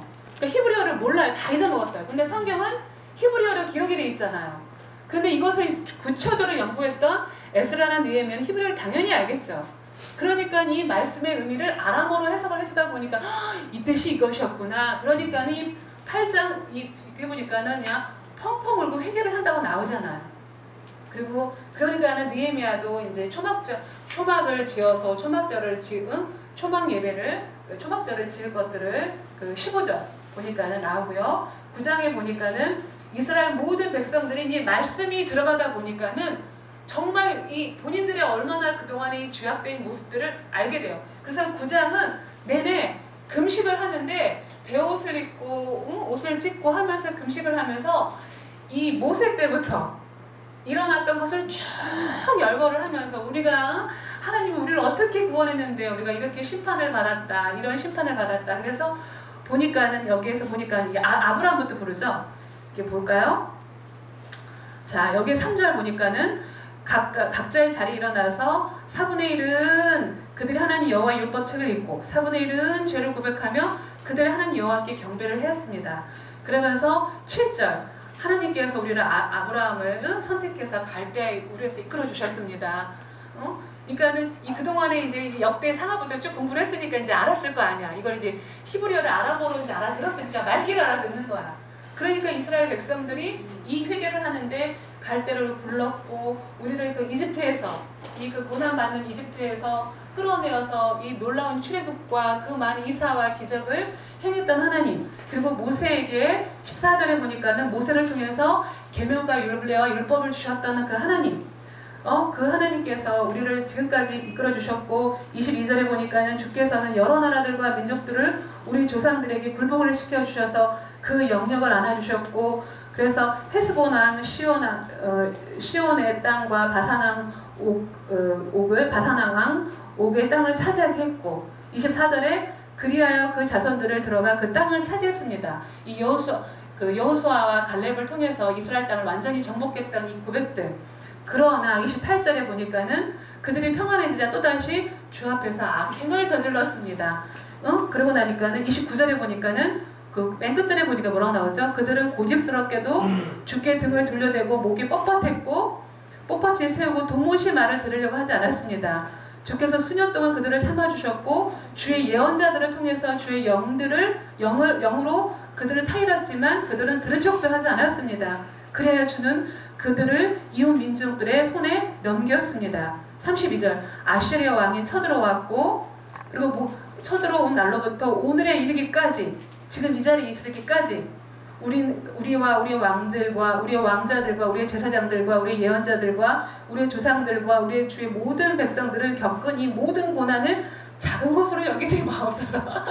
우리도 이런 고생했습니다. 이것을 작은 것으로 여기지 마옵소서. 우리에게 모든 일어난 것은 주의 잘못이 아닙니다. 우리는 잘못했지만 주께서는 성실히 행하셨습니다. 다음 절에 볼까요? 그래가지고 이것을 이제 회개를 하고 우리가 이렇게 되었습니다. 그래서 38절에 보니까는 사역을 하죠. 이런 것을 다시는 짓지 않겠다는 사역을 하는데, 38절 이 모든 것을 생각하며 우리가 언약을 굳게 세웁니다. 이것을 문서로 남기고 우리 지도자들과 우리 레위 사람들과 우리 제사장들이 서명을 합니다. 기억나죠? 우리가 출애굽 때도 모세가 19장에 모세 그 언약 이렇게 받았을 때 백성들의 이걸 선포하잖아요. 그럴 때 백성들이 모두 다 와서 너희 사인해, 서약해, 서약을 했던 게 기억나죠? 그러다가 또 이 40년 만에 다시 이제 어디죠? 모압 땅 동편 우편에서 신명기 마지막 슬픈 놀이 하잖아요, 모세가. 그럴 때도 너희는 언젠가 그러나 배반할 거야. 그러나 이 슬픈 노래를 들으면서 여호와 하나님을 기억해라. 또 서약해. 했던 거 기억나죠? 그리고 또 여호수아가 이스라엘 땅을 다 정복하고 이스라엘 백성들을 다 모아놓고 여호수아 맨 마지막에 보면은 나와 내 집은 여호와를 섬기거나 너희들은 그러서 하지 않을 거야. 그랬더니 우리는 섬기겠다. 그랬더니 또 서약해. 이 내용들 그랬던 것처럼 동일하게 여기서도 서약을 선포를 해요. 그래서 10장에 보니까는 이 서명했던 사람들이 누구인지가 또 자세하게 나와 있는 것들로 성경이 또 기록이 돼 있죠. 그래서 이제 서약했던 거 이제 요 내용들 보게 되고, 잠깐 또 이제 모세라네. 이 느헤미야가 잠깐 또 이제 아닥사반도 왕이 이제 가봐야 되잖아. 약속을 했으니까 12년 만에 갔다가 다시 이제 짐을 싸가지고 본격적으로 돌아와서 보니까는 이제 성전에서 또 그 사이에 그냥 통혼을 하고 그것도 11조도 안 하고 막 너무 엉망인 거예요. 그때 이제 말라기가 같이, 그래서 말라기 내용에는 통혼을 했던 내용들, 막 이걸 이렇게 혼내는 내용들, 11조를 제대로 해라. 왜냐하면 11조를 안 하니까 또 레위인들이 다 또 각기 뿔뿔이 흩어져서 엉뚱하게 또 살고 있는 거야. 그러니까는 그런 거 안 되잖아요. 그러니까는 이 말라기나 이 느헤미야, 예스랴는 알아요. 레위인이, 우리 사사기 때 알죠? 레위인이 그 직분을 다 감당하지 못한 이 나라는 멸망한다. 이걸 너무나도 알기 때문에 이 레위인들에게 철저하게 또다시 개혁운동할 때 레위인들을 세우는 거예요. 그래서 레위인들을 앞세워서 이 11조를 그래서 강조하는 거예요. 이 말라기가. 왜? 레위가 이 돈이 없으면 또 먹고 사는 문제가 해결이 안 되면 타락하니까. 그래서 이 말라기에서 이 11조가 강조하는 내용들이 등장하는 것들을 보게 되죠. 그래서 이제 마지막에 이제 구약의 맨 끝이라고 할 수 있는 말라기가 이제 등장을 하네. 말라기는 펴보셔야 돼요. 말라기는 자, 거의 다 끝났습니다. 자, 말라기는 펴보세요. 구약의 맨 끝에. 자, 어떻게 해서 구약의 커튼이 닫혀지는지 봅시다. 4장을 볼까요? 1장부터 3장까지는 제가 지금 말씀드렸던 내용들을 쭉 나오고, 자, 보라! 그날이 반드시 올 것이다. 1절. 자, 지금까지 하나님은 왕이세요. 그 왕이신 그 하나님이 그 좌소, 왕자, 그 자리가 있어야 되는데 그건 뭐였죠? 성전이죠. 여지껏 지금 귀환해서 지금 100년 넘는 그런 기간 동안 했던 내용들, 포로 귀환 시대가 거의 한 100여 년이 넘잖아요. 그죠? 538년도부터 시작해서 지금 이 느헤미야가 444년도, 440년대 말라기가 그때 사람이니까 100여 년이 넘는, 거의 100여 년이 넘는 요 기간 동안 했던 주력 사업은 성전이에요. 자, 그 하나님의 왕이 있어야 될 자리는 왕좌, 성전이에요. 여기 집중을 하고 있어요. 그런데 여기서 이 용사상, 이 날이라는 그 날을 4장 1절에 말하고 있죠. 보라, 그날이 반드시 올 것이다. 그때가 되면 거룩한 자는 더 거룩해질 것이고 악한 자는 더 악한 자다. 그날은 심판의 날이에요. 그 왕이 오는데 그 왕은 오심과 그분이 오시는 것은 구원이요, 누구에게는 구원이요, 누구에게는 심판이라는 거예요. 예전에 여러분 아세요? 춘천에 그 한사 무슨 교회지? 그 교회가 이름이 뭔지 모르는데, 한방교회. 한방 김성동 목사님 그 한방교회에 그 유튜브에 가서 보시면 거기 있는 성도들의 그 간증 있잖아요. 네. 여러분들 그 내용들 한번 쭉 보세요. 어메이징 그레이스 뭐 이런 거 해가지고 나오는데 진짜 복음 하나 아주 정말 왔답니다. 여러분들 그 간증 많이 들어보세요. 너무너무 내려와요. 근데 이 김성동 목사님이 예전에 다시 복음할 집회에 갔을 때 제가 했는데 이분이 1시간 반 동안 말씀을 하는데 딱 한마디 외에는 없어요. 그분이, 그 예수님이 이 땅에 오셨다. 그분이 떠나셨다. 끝! 이걸 1시간 내용이에요. 더 내용이 없었어요. 1시간 반 동안. 그런데 뭔지는 모르겠지만 전율이 느껴지는 거예요. 그 예수 그리스도 그 하나님 오시는 게 여기서는 뭐라 그랬어요?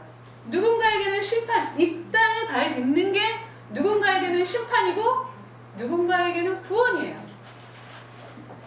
그날 그분이 오셨다 가셨다, 이 십자가 사건인데 그걸로 끝난 거예요. 사실 성경 66권 이걸 말하고 있는 거예요. 이걸 말하고 있는 거예요. 우리 그때 기억나시죠? 창세기 1장 1절 태초에 제가 그때 말했죠. 태초에가 창세기라는 말이 우리가 이거 이방인이 쓰는 거예요. 히브리 원어에는 태초예요. 태초에. 그죠? 태초에가 뭐라 그랬죠? 베레시트라고 그랬잖아요.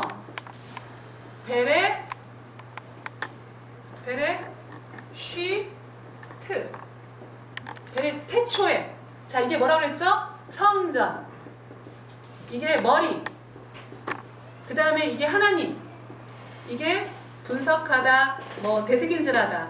이게 손을 피다. 손을 피다. 이게 완성이라고 그랬잖아요. 이게 자, 성경을 처음 이끌어갈 때 하셨던 말씀이 성전의 머리가 되는 하나님. 성전은 뭐예요? 하나님 나라라고 그랬잖아요. 성전의 머리가 되는 하나님. 또 누구예요? 예수 그리스도잖아요. 성전의 머리가 되는 하나님을 잘 분석해서 손을 펴가지고 이 태초에 이 시간과 공간, 이 역사적인 이 공간에 있는 모든 사람들에게 완성해서 준 것, 이게 역사이고 성경이라고 말을 했잖아요. 이게 성경이에요. 그러면 계시록 한번 21장에 가볼까요? 다 펴보세요. 계시록 21장. 계시록 21장에 가보면 성전이 없어요. 21장. 계시록 21장. 새하늘과 새 땅, 새 예루살렘 성에는 성전이 없어요. 자, 21장 22절. 나는 도성안에 성전이 없는 것을 보았습니다. 예루살렘 성이 딱 지어졌는 새 예루살렘 성이, 이는 전능하신 주 하나님과 어린 양께서 도성의 성전이시기 때문입니다. 도성은 해나 달에 비침이 필요가 없습니다. 이는 하나님의 영광이 도성을 비추며 어린 양께서 도성의 등불이 되기 때문입니다. 태초에 하나님이 천지를 창조할 때 첫 번째에 빛이 있으라. 이거 해와 달 있기 이전에 빛이라고 그랬잖아요. 주님 자체가 빛이라고 그랬어요. 성전이라고 그랬어요. 결국 성경은 창세기 1장 1절부터 맨 마지막에 성전 얘기예요. 그렇죠? 그 성전이 실제로 누구냐? 예수 그리스도죠. 근데 그분이 온다라는 거예요. 말라기 마지막에. 다시 가장 피세요. 말라기 마지막 장이 다시 그날이 온다라는 거예요. 자, 그날이 오는데 사장에 보니까 그날, 크고 두려운 날. 그래서 4절에 보니까는 내가 호렙산에서 이스라엘 위에 내 종 모세를 시켜서 명령한 율법 그 법규를 너희들이 지켜라. 마지막 당부예요. 보라 크고 무서운 날. 그분이 오시는 건 무서운 날이라는 거예요. 여호와의 날이 오기 전에 누구를 보낸다고요? 엘리야를 보내요. 엘리야가 누구예요? 엘리야가 아합의 그 극심한 북이스라엘의 그 아주 맹렬한 그 하나님의 진노를 그 살 때 유일하게 남은 자가 되어서 처절하게 싸웠던 전투사잖아요. 남은 자의 표적이고 모든 예언자의 표상이라고 할 수 있는 이 엘리야. 근데 엘리야가 이 아합과는 죽음과는 다르게 어떻게 올라가요? 승천을 하잖아요. 그러니까는 많은 사람들이 그 엘리야의 시체를 찾아보려고 했더니 엘리사가 찾지 말아라. 승천한 거예요. 그러니까 이스라엘 사람들의 모든 신비에는 저 엘리야가 언젠간 오겠구나. 언젠간 재림하겠구나. 그러니까 구약의 맨 마지막에 문을 달 때는 마치 승천했던 그 엘리야를 다시 기다리는 마음으로 재림을 기다려. 마치 그 신약의 맨 마지막은 뭐예요? 예수님의 그 재림을 기대하는 것처럼 똑같이 성경이 이렇게 다 앞뒤가 맞아요. 이게 성경 신약이에요. 구약에서 구약을 해석하고 구약에서 신약을 해석하고 신약에서 구약을 유추해내는 성경에서 성경을 이끌어가는. 그러니까 말라기 맨 마지막에 그 엘리야. 그래서 세례요한이 나왔을 때 도끼가 뿌리에 닿았으니 이 밀을 까부르는데 알고 그 은한으로 쭉저기는 닿고. 이게 세례요한의 말이잖아요. 그러니까는 이 심판이 왔는데 이 초기와 같이 지푸라기와 같이 불에 타버릴 거라고. 심판이 올 거라고. 그것을 선포하는 자가 누구냐? 바로 세례요한. 그럼 신약에 제일 먼저 등장하게 될 사람이 세례요한이 되는 거죠. 그래서 그 재림을 기다리며 구약의 커튼을 닫으면서 그분, 그 하나님이 누군지를 예시를 하고 끊는다는 거예요. 이러면서 구약이 마무리를 짓습니다. 자, 그 다음에 이제 맨 마지막. 자, 욥기를 이제 곧 끝내겠습니다. 욥기를 하는데 성경 66권 중에서 제일 첫 번째 쓰여졌던 책이 뭘까요? 욥기. 왜요? 응? 그렇죠. 역시. 사실 성경에서 모세오경이 첫 번째로 쓰여졌던 책이 아니라 욥기가 1번으로 쓰여졌어요. 왜? 욥기의 저자는 욥이에요. 그리고 아브라함 시대의 족장이에요. 그런데 모세오경은 아브라함이 태어난 이후로 500년이 지난 출애굽하고 나서 이 모세가 썼던 책이기 때문에 실제로는 욥기가 제일 먼저 쓰여졌던 책이에요. 그러면 하나님께서 이 욥이라는 이 글을 욥기라는 이 글을 제일 처음에 쓰게 할 때는 과연 여기서 하고 싶은 말은 뭘까요? 그냥 죽을똥살똥 고난을 받았는데 그냥 예수 믿는 건 고난이야. 고난받아 나중에 복을 2배로 받았더라. 그런 내용으로 말할까요? 뭐 권성징악, 죄를 지면 벌을 받고 착한 일을 하면 축복을 받는다. 그런 내용 할까요? 아니죠. 진짜 그 욥기의 내용은 사실 기독교가 뭔가를 가르치는 내용이에요. 이 욥기는 기독교가 무엇인가? 기독교의 실체가 되신 하나님은 누구신가? 보시면 알겠지만은 욥은 그 주제가 예를 들어서 과연 그 기복신앙. 그러니까는 욥의 이 세 친구들이 여기 보니까는 세 친구들이 그 3장부터 31장까지가 이 세 친구와 욥의 논쟁 아닙니까? 첫 번째 논쟁, 두 번째 논쟁, 세 번째 논쟁. 이 것들이 보면은 욥의 세 친구들의 말이 틀려요? 맞아요? 맞아요, 다. 유명한 또 말 있잖아요. 내 시작은 가엾으나 내 사정은 12창대를 어느 그냥 가게나 다 그냥 다 있는 이 말들. 우리는 되게 하나님의 말인 줄 알고 그냥 갖다 붙여놨는데 사실 그 종교적인 말이라는 거예요. 근데 욥의 이 세 친구의 말들은 한마디로 권선징악이에요. 죄를 지면 벌을 받고 착한 일을 하면은 복을 받는다. 근데 그 내용이 우리가 시작을 볼 때 사실 욥 내용을 보면은 1장에 욥 1장 2장에 보면 나오는데 누가 나타나죠? 하나님이 등장하고 사탄이 등장해요. 그리고 욥은 이 하나님과 이 사탄의 이 거래를 전혀 알지도 못해요. 근데 하나님께서 마치 저는 딱 이 그림이 아담을 창조했을 때 나중에 그 에덴 동산에서 이 사탄이 굉장히 시험하잖아요. 참 그 과정과 너무나도 이 믹서되어 있는 것들이 보여져요. 아무것도 모르는 당대. 하나님은 이 마치 욥을 보고서 이 욥 같은 사람을 보았느냐? 그랬더니 사단이 그냥 막 완전히 그냥 화를 내가면서 재물을 저렇게 많으니까 또 자식들이 잘 되니까 하지 않느냐? 그랬더니 욥의 이 생명을 제하고는 다 멸해도 좋다고 하잖아요. 그러니까는 욥이 사실은 이 고통이 욥이 잘못해서 이 고통을 받았어요? 아니에요. 욥의 시험은 욥이 잘못한 게 하나도 없는 거예요. 그게 권성징악을 뛰어넘는 책이에요. 그 내용이 아니에요. 그렇지 않습니까? 시작부터 권성징악은 아니잖아요. 욥이 잘못이 아니니까. 그러니까 하나님께서 무언가 하나님이 누구이며 인간 피조물이 누구이며 이 사람이라는 존재가 누구인지를 사실은 알리게 하기 위한 책인 거예요. 그러면은 욥이 뭘 잘못했으면 뭘 잘못했니라도 기록이라도 있어야 되잖아요. 그런 거 없어요. 그냥 시험을 받는 걸로 내내 보니까는 내내 나오죠. 그래서 그 세 친구의 논쟁에서도 내내. 그러니까는 결론은 욥기에서 보면은 31장에 욥이 이제 화가 나, 열받았어 이제. 내가 도대체 뭘 잘못했느냐 이거야. 나 잘못한 거 없다. 너희들이 여지껏 권성징악 이런 걸로 말을 여지껏 하는데 나 거기에 해당되는 거 없다. 그 지시면 나 그렇지 않다. 그 얘기예요. 그랬을 때 이제 이 엘리후는 뭐 천사라고도 하고 또 하나님의 대리자라기도 하는데 어쨌든 이 엘리후가 잠깐 나타나가지고 욥에게 이제 욥과 해칭을 말하죠. 하나님께 대들지 말아라. 응? 하나님은 공의와 지혜를 기억해라. 하나님의 위대함을 더 배워라. 더 배워라. 똑같은 얘기예요. 그런 얘기를 하더니 이제 38장에 한번 잠깐 볼까요? 욥기 38장.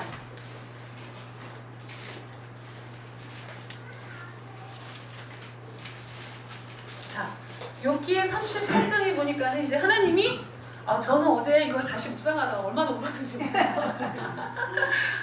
그렇더라. 믿음이 이런 거구나. 38장, 39장, 41장, 42장. 사실 뭐 너 알아?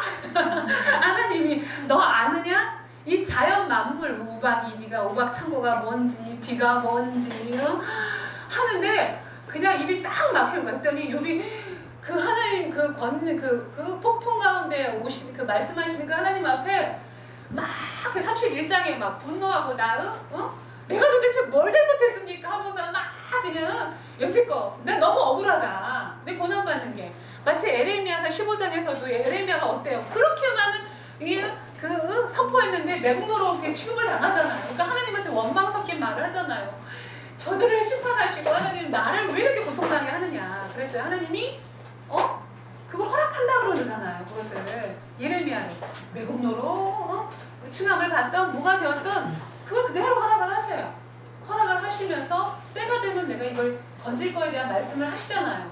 그런 것처럼 이 욥기에서도 하나님이 이제는 이 만물을 들어서서 우주 만물을 들어서서 이거 지었던 거 아느냐? 너야 기꺼이 인생에서 오는 고통으로 네가 말을 하지만 이 모든 천지 만물 우주 만물의 이 역사와 이 내용과 이걸 네가 아느냐?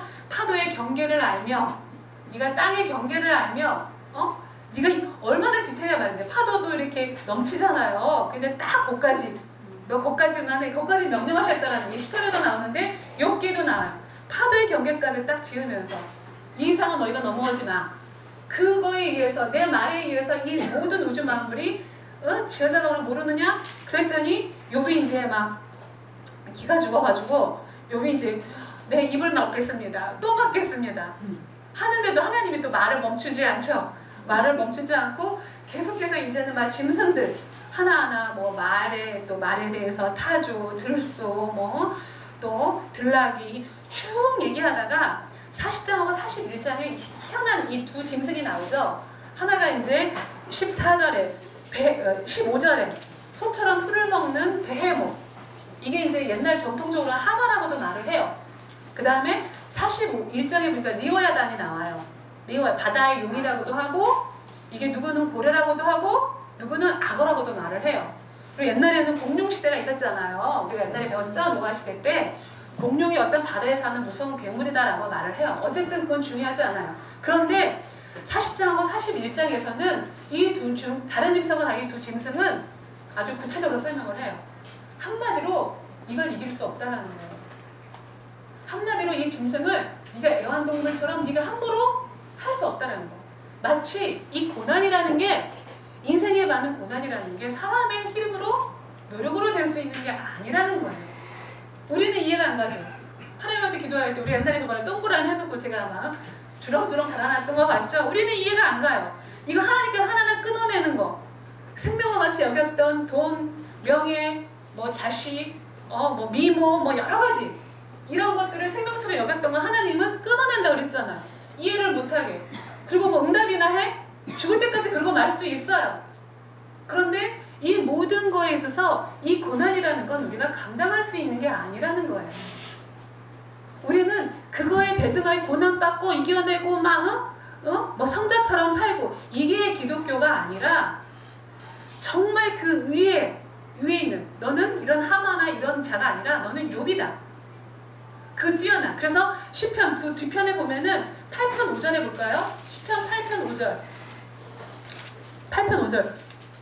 주께서 8편 5절 바로 몇 페이지 열어보면 돼요. 8편 5절에 보면은 주께서 사람을 하늘에 있는 존재보다, 하나님보다 조금 못하게 만드시고 영광과 존귀의 관을 씌우셨습니다. 또 주의 손으로 만드신 것을 사람이 다스리게 하시고 모든 것을 사람의 발 아래 두셨습니다. 곧 모든 양들, 소, 짐승, 공중의 새들, 바다의 물고기, 바닷길에 헤엄치는 이 모든 것들을 다스리게 하신 겁니다. 여호와 우리 주여, 주의 이름이 온 땅에 어찌 그리 아름다운지요. 그러니까 사람의 위치는 우리가 이런 고난을 주는 이런 거가 대등한 관계가 아니라 바로 그 위에 있는 존재라는 거죠. 그 위에 있는 이 사람의 이 부르심이. 그래서 하나님께서 지금부터 창세기부터 지금까지 이끌어갈 때 이 복음이라는 걸 말할 때 이 하나님의 존재, 하나님이 어떠한 분인지, 우리를 불렀던 이 사람의 존재는 다른 피조물과 다르게 더 뛰어난 존재이고, 이런 걸로 고통에 너희가 머무를, 너희는 다만 편안한 걸 구하지만 이런 거에 된 것이 아니라 정말 그 위에 있는 존재라는 거. 감수해내는. 저는 옛날에 예를 들어서 참 이게 살아낸다라는 거, 이 신앙이라는 게 살아낸다라는 게, 옛날에는 예를 들어서 우리 아들이 장애인이에요. 얘 때문에 제가 정말 한 7년을 미친 듯이 돌아다녔어요. 왜? 현실에 있는 이 고통을 감당하기가 너무 어렵기 때문에 사실은 회피하고 싶은 거죠. 편안하고 싶어서 그랬던 거예요. 근데 하나님은 응답하지 않더라고요. 이것을 감당하게 냈어요. 근데 우리가 어떨 때 많은 어려움일 때 그것을 감당하기보다는, 직면하기보다는 때로는 피하는 게 많아요. 그래서 부흥회도 열심히 참석하고 100일 기도, 찬양 기도 이런 걸로 기독교는 끝낼 문제가 아니라는 거예요. 성경은 이 욥기에 이걸 가장 라인에 두면서 우리가 믿는 거는 이걸로 끝나는 게 아니에요. 100일 기도, 뭐 찬양 기도, 작정 기도, 신앙이 그걸로 해결되는 게 아니라는 거예요. 감당해내는, 감수해내는. 그래서 왜 나이가 들면 그냥 힘이 없고 쇠퇴해지는 게 아니라 실제는 말이 없어지고 감당해내고, 여기 그렇게 나이 드신 분이 많이 없으셔서 한 70이 넘어가면 이 말귀를 알아들을 텐데 감당해내고 이겨내고 그냥 말이 없어지고 알아지게 되고, 그리고 기도도 정말 중보기도를 할 수 있는 거예요. 진짜. 그러니까 지금 어느 날인가 이 아들, 장애인이 아들은 내 아들이야. 그리고 그렇게 지독스럽게 말도 다 듣지도 않는 내 딸 들어보면 아주 나를 또 막 뭐라고 하겠다마는, 그리고 또 뭐 또 부부관계 여러 가지 많이 어려움이 있잖아요. 그런데 이것을 회피하기 위해서 하는 것이 아니라 그 속에 들어가라는 거죠. 살아내라는 거예요. 감수하는 거. 그리고 그 속에서 그 하나님을 아는 거, 하나님의 나를 사랑한다라는 거, 그 하나님의 나를 붙든다라는 거, 그 믿음, 그게 기독교라는 거예요. 이게 사실 욥기에서 말하는 내용이고 기독교의 내용인 거예요. 우리가 무언가 그때 막 응답받고 막 그런 복이 아니라, 그것이 아니라 감당해내는, 생각을 하세요. 욥기에서 나중에 자녀들이 더 뭐 잘났고 뭐 2배 되는 재산을 줬고, 여러분 욥기가 이런 겁니까? 아니, 우리가 욥기 초반기에 자식들이 다 죽었어요. 그런데 그보다 더 예쁜 아들을 죽었다고 기뻐요, 여러분? 그게 무슨 복이에요? 이게 무슨 성경이에요? 아니잖아요. 나는 만약에 내 충신이가 죽었다. 근데 충신이보다 더 잘생긴 아들을 나중에 다 환란을 겪고 다니까 주셨다. 하나도 안 기쁠 거야. 자식이라는 게 그런 거 아닙니까? 근데 욥기를 권성징악처럼 고난을 받았더니 나중에 복을 주었더라. 이게 아니라는 거죠. 그게 아니에요. 이 회복이라는 건 마지막에 중국에 올 회복이겠지만, 결국은 우리가 믿는다라는 게 우리가 정말 그 감당해내는, 감수해내는, 현실을 살아내는, 부딪히는, 고난을 주는 대로 받는, 그러나 그 속에서 그 하나님, 아무리 그 욥이 그렇게 고통을 가운데 있어서도 그 하나님을 만나고 보니까 입을 다물었다고 그랬잖아요. 그 하나님 앞에 엎드리게 되잖아요. 그 하나님이 누구인지를 아는, 이게 바로 기독교입니다. 성경은 이것을 말하고 있어요. 이 내용에서 벗어나지 않습니다. 아까 우리가 창세기부터 결국 성전에서 시작해서 성전을 끝나고 예수 그리스도를 말하는 거예요. 그게 성경이에요. 할렐루야!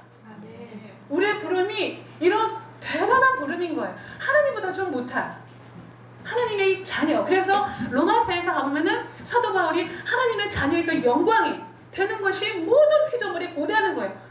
제발 이 땅에서 잘 먹고 잘 사는 거에 너무 초점 맞추지 마시고, 진짜 그 나라에서 영원히 잘 사 하나님의 자녀의 신분으로서 오늘을 사세요. 오늘을 사세요. 환경이 어떠함에도 불구하고 우리는 살아낼 수 있어요. 하늘나라가 와야 그 하늘나라입니까? 이 땅에서도 그 믿음이 있다고 한다면 그 믿음대로 우리는 지금도 우리는 그 하늘나라를, 하나님 나라를 살아낼 수 있는 거예요. 이게 바로 성경에서 말하고 있는 내용들이죠. 구약입니다. 끝. 그러면은 구약이 쉬울까요? 신약이 쉬울까요? 2학기 때 신약을 저를 시키지 안 시킬지 모르겠지만, 구약이 쉬울까요? 신약이 쉬울까요? 구약이 쉬워요. 훨씬 쉬워요. 신약은 구약보단 장으로 보면 2분의 1밖에 안 돼요. 근데 여기에는 정말 시각적인 논리가 없으면 이해가 안 가요. 서신서 굉장히 많이 꼬여요. 복음서는 그나마 지나가요. 서신서에서는 예수님의 그 말의 의미, 비유를 많이 드셨잖아요. 그 말의 의미를 구약과 아울러서 이끌어 나가기 때문에 굉장히 어려워요. 저도 공부할 때 머리가 쥐가 나더라고요. 그리고 어렵다. 여러분 2학기 때 공부를 하시려면 다 읽고 오세요. 그리고 이제 7월달, 8월달 이제 2달 쉬잖아요. 이제 보니까 구약 읽고 싶어요? 안 읽고 싶어요? 읽고 싶죠? 네. 공부를 하고 싶죠? 네. 제가 준 자료들이 굉장히 많은 좋은 자료들이에요. 아마 여러분 이것만 보고도 뭐 애지간한 주석 안 보고도 충분하게 성경 읽으면서 읽어질 수 있어요. 그래서 여러분 공부하세요. 예수 믿는 건 뭐라고요? 공부하는 거예요. 공부하는 거. 공부하셔야 돼요. 알아야 돼요. 알아야 믿죠. 열심히 공부하시고 2학기 때 기회가 되시면 신약에서 다시 한 번 더 만납시다. 자, 기도하겠습니다. 하나님 아버지 감사합니다. 정말 이 12주 동안 하나님께서 정말 이 구약에 이 살아있는 이 말씀들을 열어주셨습니다.